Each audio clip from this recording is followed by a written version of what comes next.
Hello, welcome back to the sewing room. I'm Lara, and today I want to talk about what's inside your knit fabric. By what I mean, how do we finish our seams? And just like most things in sewing, the choice you make will depend upon factors like your experience, what you like, which fabric you're using, and what you have available to you. But there are some tips that I think will help just about anybody enjoy sewing their knits more, so let's get started. Knits do not fray, but a lot of single knits, which is what I'm using today, or jersey knits, or what you might think of as t-shirt knit, do curl. And I do hope you're going to be able to see this because it is black. But this is actually one of the very first dresses I ever made a long time ago. And I never finished the seams because I thought I didn't need to. And as you can see, they curl. And so even on the outside of the dress, you can see they don't really lay very well.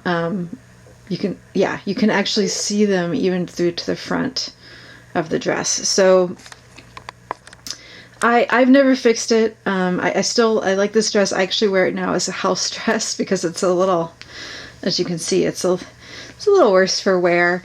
And I learned a lot making it, and I do love it, but I don't wear it. It's really just a sewing room, running around, doing laundry, very stretched out. I've gotten my money's worth out of this dress, but just so you know, you don't necessarily have to finish your seam allowances, but you will be probably happier with your final result in your garment if you do. On the other hand, I have this lovely fabric. It's called Liverpool. It is a knit fabric. This is I think that the only ones I've ever found were synthetic. I don't know if they're all synthetic, but this one is. But as you can see, the cut edge on this fabric does not curl. So it actually pretty much needs no finishing at all. On the side seams, I chose not to finish these. They're just pressed open. But on some of the other seams, I have decided to press them to the side and top stitch them because I feel like that gives a smoother look for some parts of this jacket, and kind of also gives a nice kind of sporty look across the shoulder area and a little detail. But as you can see, that's actually not needed. That is really just for style, or to hold your zipper down, or to hold a different detail in place.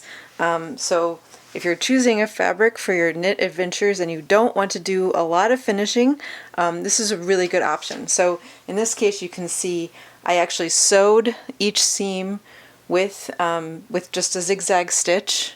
And then when I chose to do top stitching, that is with that very, very narrow zigzag stitch that you honestly just looks like a straight stitch, but isn't one. It still has a little give. Now, we can't leave our seams completely unfinished, but with the exception that if it's a completely internal seam, and these are basically bands that I'm going to be folding in half and then stitching onto my dress, but I don't want to leave this kind of huge seam allowance. This is a 5/8 seam allowance. Some patterns for knits will use a smaller one, especially lingerie will often be a 1/4 inch. So I find once I've stitched this, if I'm happy with it, I really do get a better result if I just trim down to about a 1/4 inch. And then I'm going to press that open and then press the binding into position. All right, let's talk about machine settings for a second for sewing on knits. This stitch will look a lot like just a straight stitch, and it doesn't add too much bulk, but it will give you a better result with seams that are less likely to pop. So for this machine, I'm going to flip it to the zigzag pattern. I know it's a little hard to see because this indicator just is not very good, but anyway, I flipped it to zigzag. Oh, come on. Let me try that. Is that better? Okay. So it's moved from straight stitch to zigzag, number 2. And then this is my standard stitch length of 10 stitches per inch, or 2.5 millimeter. And then this is setting the width of the zigzag, and on this machine the number starts with 1 instead of 0, but I'm just going to select half a width up. So whatever your machine's width setting is, you're going to choose 0.5, or honestly what the smallest one you can possibly do. Now this seam has been finished with a serger, but you can see next to it this line of pink stitching. That is that stitch on that machine.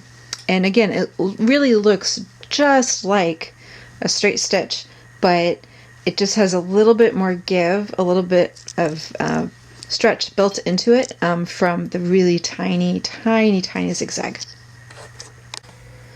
Little technique note here. It is easy to overpress knits and kind of end up with a not great result. So if you have an area of your garment that isn't laying exactly the way you want, sometimes you have to not really think about pressing as much as kind of steaming and pulling into shape, or pressing into shape with your hand. So I'm just going to steam this. I'm not saying don't press, especially like your seams and other areas like that, but sometimes even after your construction pressing in a woven garment, you maybe would really just go to town pressing this. But with a knit, you do want to sometimes be a little bit more gentle and just kind of steam and shape with your hands, and that way you're less risk of overpressing the garment. I was shooting this and I realized as I was going through my notes that I hadn't really talked about why you might sometimes choose to press your seams to each other and then do one finish of them together versus pressing open and then finishing each side. It's mostly a time thing, but it can also be a choice based upon how you want that particular part of that garment to lie. So like, for example, even in jeans, often I think it's the seams on the inside of the leg are usually flat felled to make them stronger, and at least on women's jeans, the outside of the leg is often pressed open and finished separately because people think it makes the jeans look slimmer on the leg. So whenever you press your two seam allowances together and finish them together, it is going to create a slightly bulkier finish. So if that's really important to you, then you might try to find a method for finishing your seams that allows you to have them press open. And for me, it depends a little bit on what the garment is and how I'm going to wear it and other factors. So for example, in the pink dress I made, that leg slit seam, I did choose to finish the whole seam with the seam pressed open because that would make a nice smooth transition between the part where it's pressed open and the actual slit in the skirt. For some other parts of the skirt, I didn't think it mattered that much, so for those I just finished those seams together. So it just kind of depends on exactly what you're going for.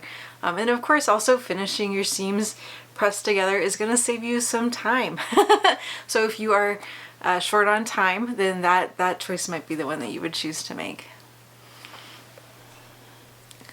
Also, seams that are pressed and finished together, seams that are finished together versus pressed open are slightly stronger. So if you're looking at a part of the garment that is going to have a lot of wear and tear, or you just really want to make sure that your garment lasts as long as possible, then that pressed open seam that lays nice and flat and maybe looks a little bit nicer is not going to be the strongest option you have. So again, you're weighing your possibilities about what you want out of your garment and your sewing experience. Now I have a serger and I like it a lot. It's right behind me, but you don't need a serger to sew on knits, and especially finishing your seams you can do with just a regular zigzag stitch on a sewing machine, and I will show you what that looks like. Alright, I'm actually going to sew. For those of you who don't know, that little contraption on my sewing machine is called a walking foot. Sometimes people call them quilting feet. Quilters do use them quite a lot. It's also sometimes called an even feed foot. I thought that I had talked about this back in the day on the channel, and I apparently haven't. So if you want to know more about walking feet, drop me a note in the comments and I will do a video later about this kind of foot. But anyway, I love them for knits especially because they help keep your work from stretching out as you sew it.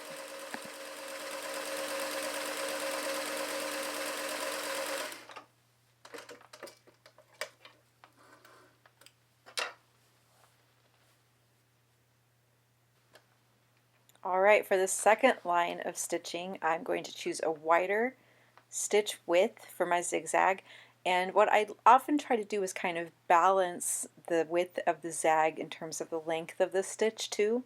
So if I'm using 10 stitches to the end, which is 2.5 millimeter, I will usually adjust the machine to about a 2.5 size step for the zigzag. On this machine that is actually marked as a 3.5 because again this machine starts at 1 instead of at 0 for its zigzag settings.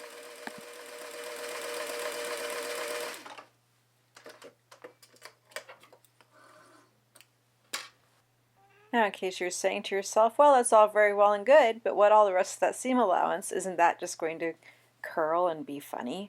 Well, you deal with that very easily by just trimming it off.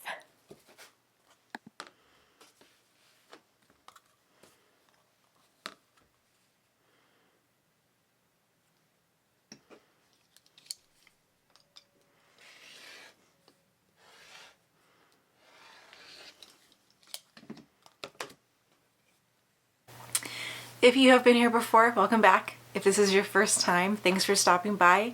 Either way, hope to see you soon. And yeah, I've talked before about how for some reason outros make me really awkward. So I'm hoping that we all can embrace the awkward together. Anyway, see you soon.